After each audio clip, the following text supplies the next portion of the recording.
संपत्ति है, सत्ता है, सब कुछ है, पर व्यक्ति अंदर से खुश नहीं है।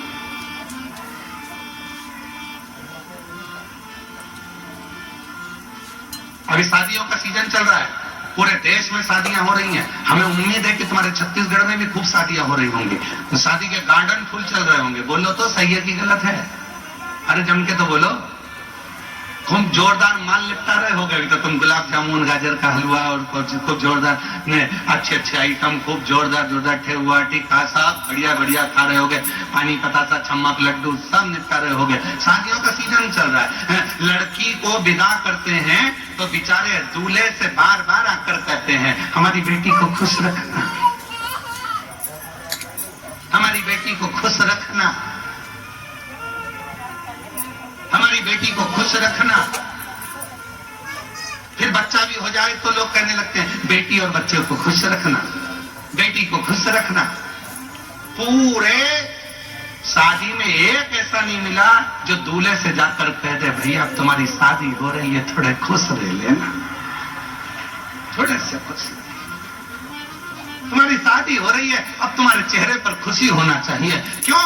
पत्नी को जब खुश रख सकते हो जब तुम खुश रहोगे, बच्चों को तब खुश रख सकते हो जब तुम खुश रहोगे, और माता पिता को जब खुश रख सकते हो जब तुम खुश होगे। मालूम पड़े खुद का मुंह भगोने जैसा हो गया, शादी के बाद ऐसे हो गए जैसे बिना मांजा हुआ तवा। कितने मांज लो उसको, हमेशा काला की काले रहता है। उसी तरह कितना भी शादी के बाद व्यक्ति को हंसाने का प्रयास कर लो, कितनी भी खुशी मिल जाए, पर वो बेचारा ऐसा रहता है जैसे। खुश रहो, मस्त जिंदगी जियो, दोबारा नहीं मिलना है। बड़ी मुश्किल से शिव महापुराण की कथा चलकर दंतेवाड़ा में आई है, बड़ी मुश्किल से चलकर मां दंतेश्वरी की कृपा से ये शिव महापुराण की कथा यहां तक पहुंची है। दोबारा नहीं होना है। मां दंतेश्वरी की कृपा से मिली है तो उसको स्वीकार कर अपनी जिंदगी को सार्थक बना लो। ये जीवन फिर नहीं मिलना है, मिल गया, बड़ी मुश्किल से प्राप्त हुआ है, इसको अच्छे से जियो, अच्छे से जियो। और गुरु करते क्या है? गुरु अपने जीवन में बस एक ही चीज सिखाते हैं, एक ही चीज, मिलते नाम। जो सतगुरु हमको, अगर इस संसार में अगर गुरु ना मिलते तो हम कैसे जान पाते? सुख तक मिलो न तुम जीवन में, शांति कहाँ मिल सकती मन में। जब तक मिलो न तुम जीवन में, शांति कहाँ मिल सकती मन में। और खोज लिया संसार सतगुरु, एक तुम्हीं आधार। खोज लिया संसार सतगुरु, एक तुम्हीं आधार, एक तुम्हीं आधार सतगुरु, एक तुम्हीं आधार। हमने पूरी दुनिया खोज ली पर भीतर की शांति को नहीं खोज पाए। मेरे देव अधिदेव महादेव ने दुनिया के लोगों को क्या दिया? मेरे शंकर भगवान ने एक लोटे जल से प्रसन्न होकर क्या दिया? मेरे देव अधिदेव महादेव ने दुनिया के लोगों को क्या दिया? तो कोई तुमसे पूछे तो कह देना, एक लोटा जल चढ़ाने वाले के हृदय में शंकर भगवान सबसे पहले शांति देते हैं, धीरज देते हैं, आनंद देते हैं कि तू अपनी जिंदगी को आनंद में जीना, खुशियों में जीना प्रारंभ कर। आनंद।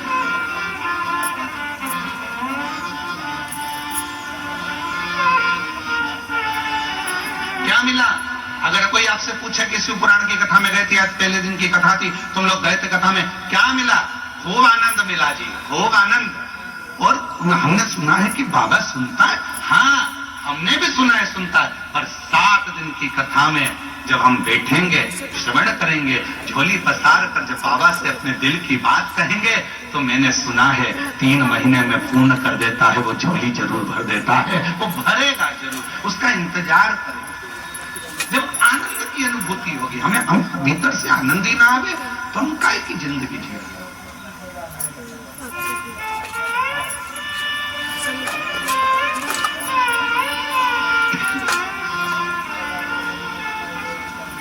की रौनक बता देती है कि आपके घर में आप खुश हैं कि नहीं। आपके घर का भोजन बता देता है कि आपके घर में प्रसन्नता कितनी है। आपके घर के बोलने का तरीका बता देता है कि आपके घर में आनंद कितना है, प्रसन्नता कितनी है, आनंद कितना है, खुशी कितनी है, ये बता दे। महाराज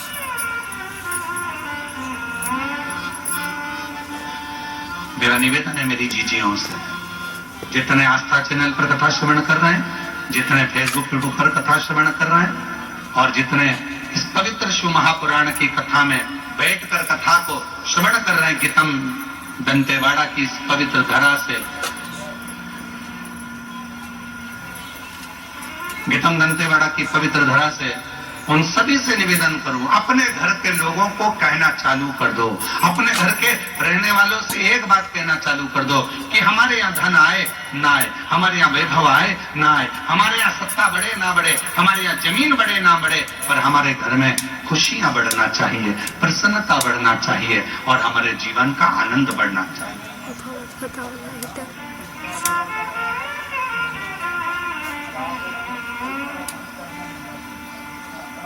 हमारे जीवन का एक आनंद बढ़े और वो आनंद हमें परमात्मा के करीब में लेकर जाए।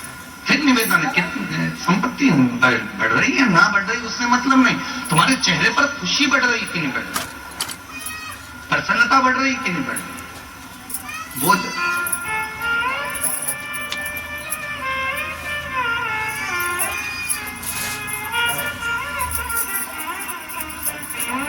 शिव कथा कर रहे हैं, भगवान शंकर का पवित्र चरित्र कह रहा है, शिव महापुराण की कथा कर रहे हैं, भगवान देवादिदेव महादेव का पवित्र चरित्र कह रहा है कि एक देवराज नाम का ब्राह्मण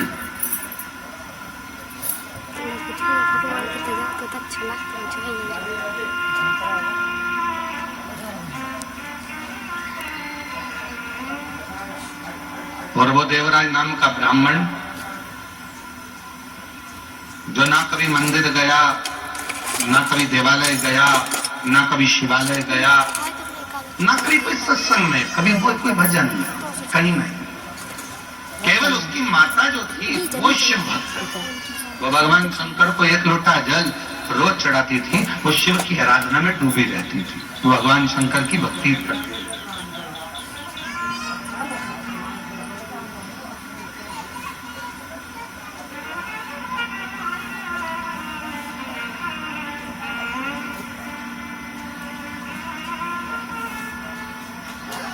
भगवान देवादिदेव महादेव की आराधना में वो लगी रहती थी। देवराज नामक का ब्राह्मण जिसका परिवार अच्छा था, घर में सब कुछ था, पत्नी भी अच्छी थी, बच्चे भी अच्छे थे, सारा परिवार ठीक था, बस एक काम गलत कर बैठा, एक पर स्त्री के संपर्क में आ गया। और हमने पहले भी कथा में कहा, फिर कहते हैं, पराई नारी और पराया धन